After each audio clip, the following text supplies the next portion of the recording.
नमस्कार। समय संवाद में आपका स्वागत है। मैं हूं सर्वेश कुमार सिंह। इंडिया गठबंधन उत्तर प्रदेश में तो टूट गया। अखिलेश यादव ने कल और परसों 2 दिन में जो बयान दिए हैं और सीतापुर और शाहजहांपुर के दौरे के दौरान उनकी जो मीडिया से बात हुई है और जो तल्खी उन्होंने दिखाई है और जो नाराजगी व्यक्त की है, उसका सीधा आशय है कि इंडिया गठबंधन अब उत्तर प्रदेश में तो धराशायी हो। अखिलेश यादव ने साफ कह दिया है कि हमें पता नहीं था कि ये गठबंधन केवल केंद्र के राजनीति के लिए है, अन्यथा हम राज्य में राजनीति के लिए बात ही ना करते, तालमेल के लिए। और अब देखेंगे जब जरूरत होगी केंद्र में। और उन्होंने तो इतना तक कह दिया कि जैसा व्यवहार कांग्रेस ने किया है वैसा व्यवहार अब हम भी करेंगे। यानी कि कांग्रेस और समाजवादी पार्टी के बीच गठबंधन खत्म। समाजवादी पार्टी से गठबंधन खत्म होने का मतलब है कि उत्तर प्रदेश में इंडिया गठबंधन का अस्तित्व समाप्त हो गया। अब कांग्रेस अकेले खड़ी है। राष्ट्रीय लोकदल उसके साथ जाएगा कि नहीं जाएगा, इसकी कोई गारंटी नहीं। यह राष्ट्रीय लोकदल अखिलेश यादव के साथ जाएगा या कांग्रेस के साथ जाएगा, इसके बारे में भी केवल कयास ही लगाए जा सकते हैं, क्योंकि जयंत चौधरी का जैसा स्वभाव है कि उनके बारे में आखिरी समय तक कुछ भी प्रिडिक्ट नहीं किया जा सकता।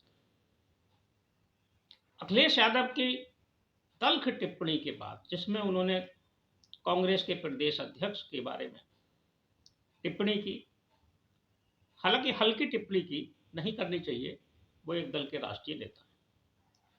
उसके बाद समाजवादी पार्टी के एक प्रवक्ता ने राहुल गांधी पर टिप्पणी कर दी। ठीक है, राहुल गांधी के बारे में बहुत सारी बातें कही जाती रही, उनको पप्पू कहा जाता रहा, लेकिन जो सपा प्रवक्ता ने कहा वो बहुत गंभीर है, ऐसा नहीं कहना चाहिए। उन्होंने जिन शब्दों का उपयोग किया उनका हम इस वीडियो में भी नाम नहीं लेना चाहिए। कुछ भी है, राहुल गांधी एक राष्ट्रीय पार्टी का नेता है और एक बड़े राजनीतिक परिवार का, जिसका राजनीति में लंबा इतिहास रहा है, लंबा योगदान भी रहा है राजनीति में, उस परिवार का सदस्य है राहुल गांधी। राजनीतिक विरोध अपनी जगह, नीतियों का विरोध, सिद्धांतों का विरोध अपनी जगह। गठबंधन टूटा है, ये दर्द होना स्वाभाविक है, लेकिन एक राजनीतिक भाषा होती है, उसकी मर्यादा होती है। कोई भी टिप्पणी या विरोध की बात राजनीतिक भाषा के दायरे में ही कहनी चाहिए। नेता किसी भी दल का हो, एक नेता को दूसरे नेता के बारे में अपमानजनक और गरिमाहीन शब्दों का प्रयोग नहीं करना चाहिए। कांग्रेस राष्ट्रीय दल है और राष्ट्रीय दल होने के नाते कांग्रेस देश का दल है। ठीक है, उनको रास नहीं आया कि मध्य प्रदेश में वो समाजवादी पार्टी को तवज्जो दे या समाजवादी पार्टी के साथ तालमेल करे, तो इसका मतलब ये नहीं है कि व्यक्तिगत आक्षेपों पर उतर आए। अब स्थिति, ये बात ठीक है कि कांग्रेस को इसका खमियाजा भुगतना पड़ेगा उत्तर प्रदेश में, क्योंकि उत्तर प्रदेश में प्रभाव समाजवादी पार्टी का है, कांग्रेस का प्रभाव नहीं है। अब समाजवादी पार्टी के एक प्रवक्ता ने यह भी कह दिया है, उन्हीं प्रवक्ता ने जिन्होंने ये बात कही राहुल गांधी के लिए, कि अब हम अमेठी और रायबरेली में भी अपने प्रत्याशी उतारेंगे और कांग्रेस भी आजमगढ़ और मैनपुरी में तैयारी करे अपने प्रत्याशी उतारने की, हम उनका स्वागत करेंगे। यानी उन्हें मालूम है कि ना मैनपुरी में ना आजमगढ़ में कांग्रेस कुछ नहीं कर पाएगी, लेकिन हाँ, अगर रायबरेली और अमेठी में अगर समाजवादी पार्टी ने प्रत्याशी उतारे तो कांग्रेस के लिए जरूर दिक्कत होगी। और केवल अमेठी और रायबरेली में ही नहीं होगी, पूरे उत्तर प्रदेश में कांग्रेस को दिक्कत होगी, और दिक्कत कांग्रेस को भी होगी और दिक्कत समाजवादी पार्टी को भी होगी, क्योंकि जो वोट है उस वोट का बंटवारा कांग्रेस और समाजवादी पार्टी के बीच होगा। इसका सीधा फायदा भारतीय जनता पार्टी को मिलेगा।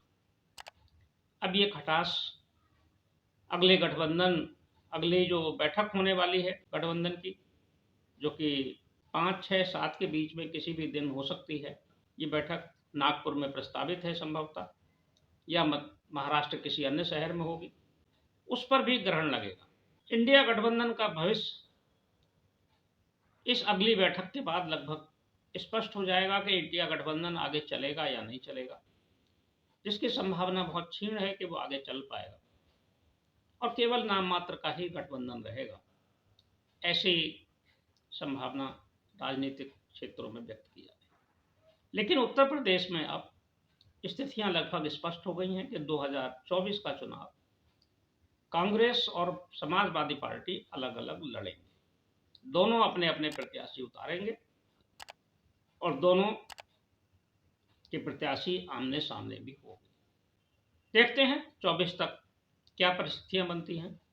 उत्तर प्रदेश का परिदृश्य स्पष्ट हो गया है, लेकिन अन्य राज्यों में भी जल्दी स्पष्ट होगा और सामने आएगा कि इंडिया गठबंधन कैसे अपना लोकसभा चुनाव से पहले ही धराशायी हो गया।